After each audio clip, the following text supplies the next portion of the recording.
Welcome to Bigger, Stronger, Faster, the podcast exploring how Shore Capital Partners brings billion-dollar resources to the microcap space.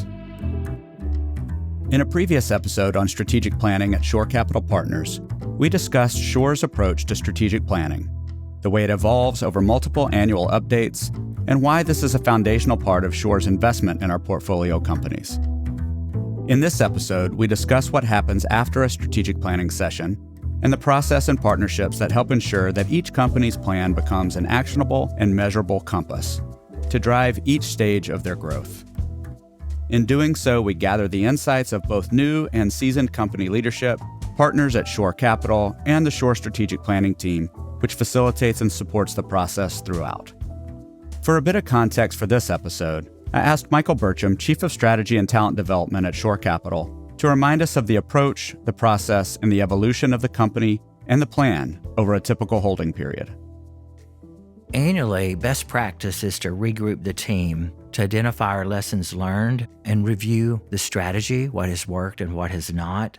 That also includes a really honest conversation about all the assumptions we made, either at the beginning when we were forming the company or in the previous session, because the market may have shifted or how our value is being translated by the customer is different than we imagined it might be. I think it's really important companies revisit their strategy each year too, because most strategic plans tend to drift 5 or 10 degrees off true north each year. And without a meaningful update to get you recentered as an entire team on true north, a well-done intentional strategy early on can end up way off the mark in as little as 24 months. And there's no reason for that to happen if you do a really thoughtful update. Year one is really about team formation and alignment to get the right message and to really think about acquisition, markets we want to be in, target customer. Year two, we evaluate that work and we look for ways to accelerate the growth through additional acquisitions. What types of partners have not joined us that we thought should have? And we begin to think about what should be integrated. Not everything needs to be completely integrated the same, but there may be shared services or things like digital marketing or others that smarter integration of those helps everyone improve their marketplace and performance without duplicating the cost in 20 locations if we have 20 different partners. By year three, we take the learnings of these first 2 years and look across our growth to identify new learnings and best practices. Typically by year three, enough partners have joined the organization, you can honestly define what best practice is. The first 3 or 4 in may be good, but there may be a 6th or 7th partner join us that does something better than all others, and it takes a while to identify best practice. So we really spend a lot of time at the year 3 session on what are our best practices, what have we determined are our best points of differentiation that we should have front and center as we talk about the company, and we focus really on scale and organic growth. Year 4 is really about both business optimization to further amplify the points of difference and what is the story of the company for the next 4 to 5 years. That's going to be fundamentally different than the starting story. Your story as a man is different than your story as a teen, is different than your story as a child. And as companies grow and mature, the story matures and takes shape to the marketplace. And often those early stories we told about the company can become an Achilles heel if they're not updated, if you will. I asked Mike Cooper, who's a partner at Shore Capital, and in that role sits on 8 boards of directors, what from his perspective is the value of having an up-to-date, actionable strategic plan in place for his companies. It's not just with the team, but with the board as well. I think it helps us guide the conversation, helps us avoid going down too many rabbit holes. It's not that we don't tinker and change things over time. And that's why I'm a huge fan of doing an annual strategic plan update and refresh. And usually that's a 1-day session, again, led by you, Michael Birch, and the rest of the team to kind of have a year of hindsight that you can work from and approach things with a fresh set of eyes. And there have been times where we've had maybe 5 strategic pillars and we say, you know what, a year later, one of our pillars needs to go away. We thought we were going to do de novos in physical therapy. De novos are a fancy word for startup locations. a year later, that's not a priority anymore. Let's deprioritize it and let's focus on these 4 pillars. And maybe we want to add one around culture, experience, whatever it might be. And so that's where I think there's value in consistently coming back to what are your 5 pillars and evaluating and say, is this still important? If it's not, why? Like, is there some big reason why we say this isn't important going forward? And if it is, are we making progress against it? And if we're not, why? One of Mike's companies is Mission Veterinary Partners, where Dan Markwalder serves as the Chief Veterinary Officer. With the benefit of his hindsight and multiple strategic planning sessions, I asked Dan about the early strategic planning process at MVP and how they've internalized the plan, iterated, and executed over the last several years. We had to learn, particularly as a young company, there's always that inclination of we wanted to be everything to everybody. And I think what Michael's perspective was, let's do 3 to 4 things really well. And he really pushed us and challenged us to do that. And that's hard because as a veterinarian, I wanted to do things for the veterinarian, but then I had to recognize that we had operational initiatives and HR initiatives. And so, first one to tell you, we really had to arm wrestle on really what were the strategic initiatives for that next year. What really were going to be the things that we could be aligned on. So I think we all came with 5 or 6, which meant we had about 100 Post-it notes on the board. And we came out of there with 4 strategic initiatives, but we were so aligned, yes. And even to this day, we just finished our 2023 offsites for strategic initiatives, and we came out of there very focused. And how has MVP managed to take the energy and acuity of that experience and that conversation and actually come back into the office and lived it and kept it alive? I mean, practically speaking, how has MVP kept the strategic plan from becoming a document in a file or on a shelf someplace rather than something that continues to guide you? That's a great question. I think it first starts with being focused, not overcommit. Less is more. 2 is there has to be a layer of accountability. There has to be ownership of those strategic initiatives. This is what we learned from Michael.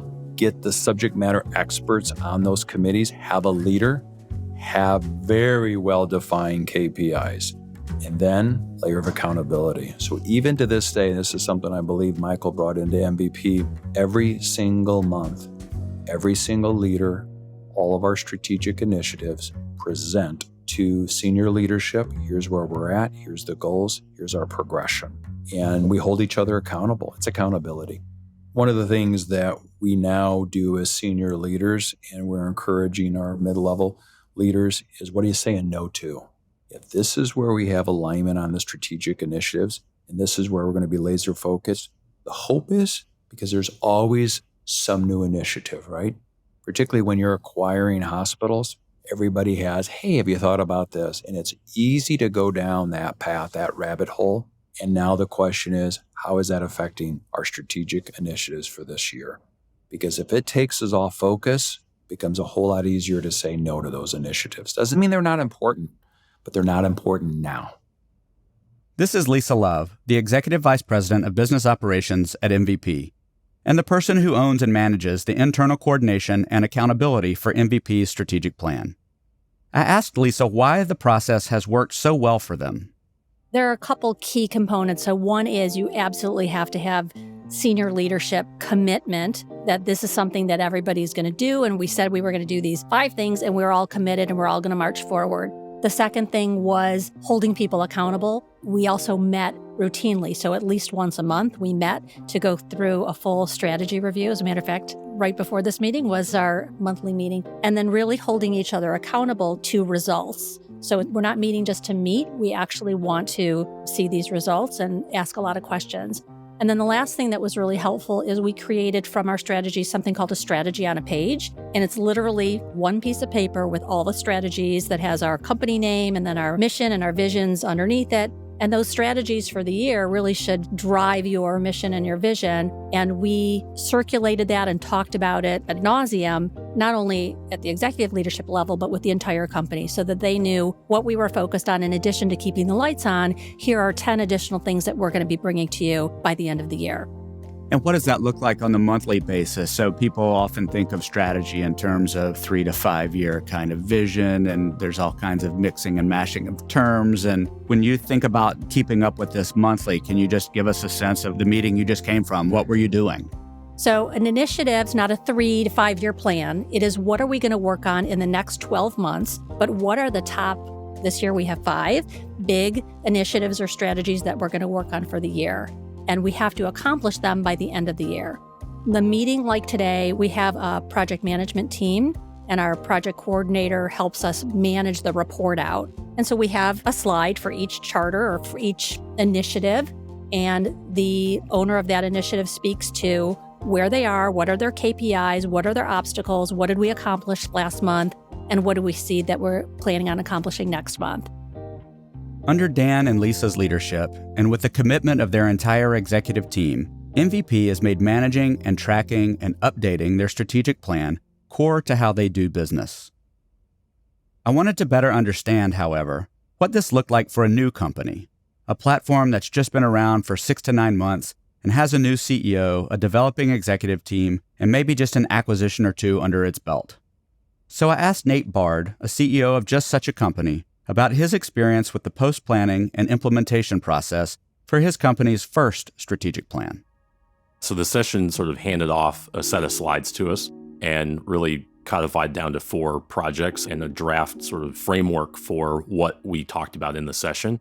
But then it was on us after that to go through and really build out a phasing and work plan to accomplish what it is we're trying to do in each one of those verticals. And so our team worked for a number of weeks to develop work plans and really phasing. Again, at our stage, there's not something that exists that we're going to go tweak and work. It's more about the infrastructure and the building process from scratch and what and how we're going to do it. And so we spent a number of weeks going through that together. We had a weekly check-in meeting as a team, and we had weekly meetings as each of the project groups that was working against one of the 4 charters. And that ultimately culminated in a codified set of charters that we put in front of our board here a couple months ago. So it took us probably 4 months to get from draft to final phase. But now we've operationalized those charters in Asana, which is a project management tool. And we've built out each one of those phases and each one of those projects in there.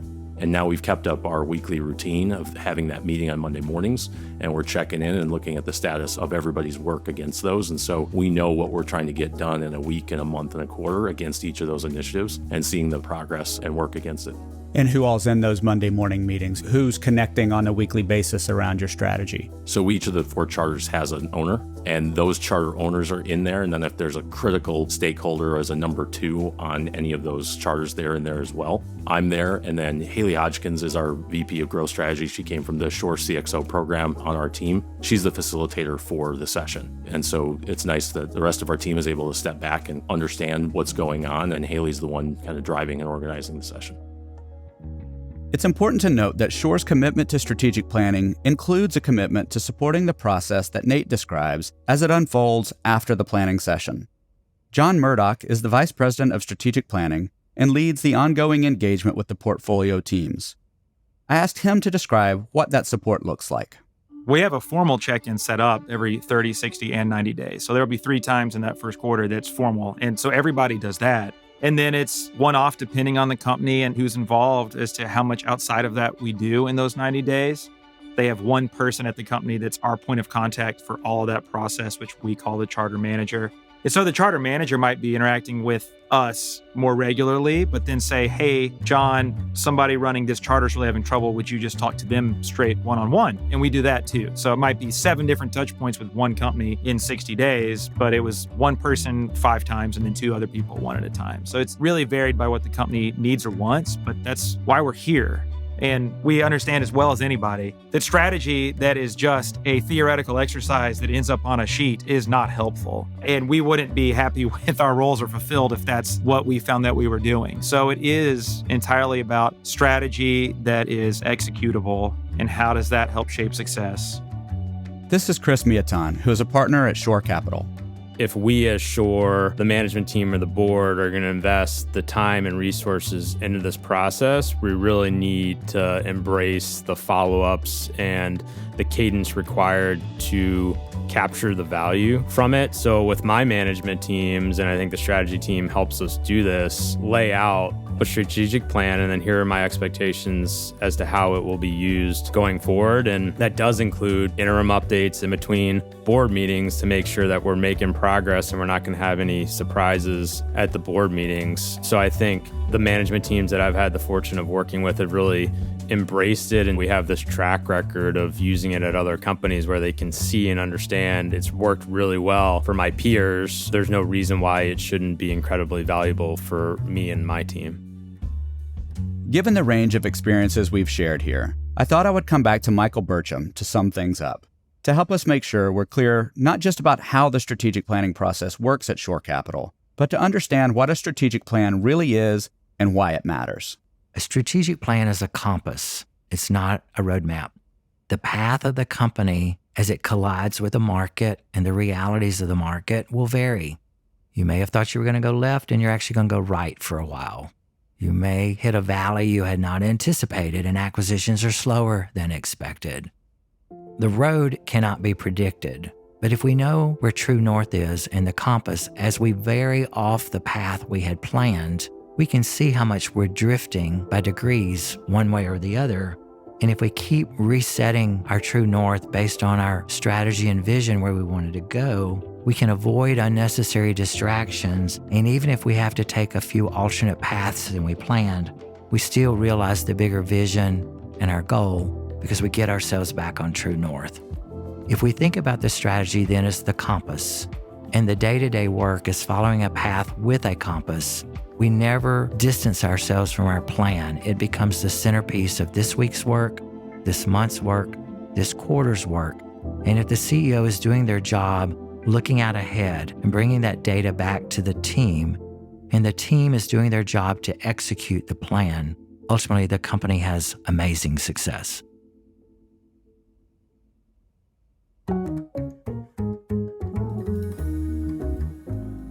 This podcast was produced by Shore Capital Partners, with story and narration by Anderson Williams, recording and editing by Andrew Malone, editing by Real Audiobooks, sound design, mixing, and mastering by Mark Galloop of Real Audiobooks. Special thanks to Michael Burcham, Mike Cooper, Dan Markwalder, Lisa Love, Nate Bard, John Murdoch, and Chris Miaton.